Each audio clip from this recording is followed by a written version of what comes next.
আমি বললাম, আমি ব্যর্থ। আল্লাহ বলেন, বিশ্বাসীরা সফল হয়। আমি বললাম, আমার জীবনে অনেক কষ্ট। আল্লাহ বলেন, নিশ্চয়ই কষ্টের সাথে আছে স্বস্তি। আমি বললাম, আমাকে কেউ সাহায্য করে না। আল্লাহ বলেন, মুমিনদের সাহায্য করা আমার দায়িত্ব। আমি বললাম, আমি দেখতে খুবই কুৎসিত। আল্লাহ বলেন, আমি মানুষকে সৃষ্টি করেছি সুন্দরতম আকৃতিতে। আমি বললাম, আমার সাথে কেউ নেই। আল্লাহ বলেন, ভয় করো না, আমি মুমিনদের সাথে আছি। আমি বললাম, আমার পাপ অনেক বেশি। আল্লাহ বলেন, আমি তওবাকারীদের ভালোবাসি। আমি বললাম, আমি সবসময় অসুস্থ থাকি।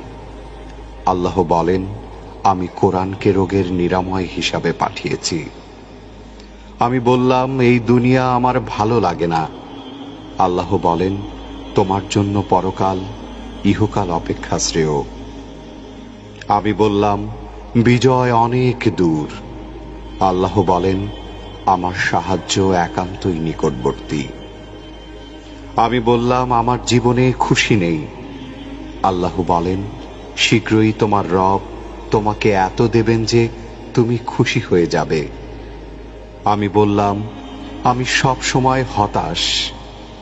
আল্লাহ বলেন, আর তোমরা নিরাশ হও না এবং দুঃখ করো না। আমি বললাম, আমার কোনো পরিকল্পনা সফল হচ্ছে না। আল্লাহ বলেন, আল্লাহ সর্বোত্তম পরিকল্পনাকারী। আমি বললাম, আমার কেউ নেই। আল্লাহ বলেন, যে ব্যক্তি আল্লাহর উপর ভরসা করে তার জন্য আল্লাহই যথেষ্ট।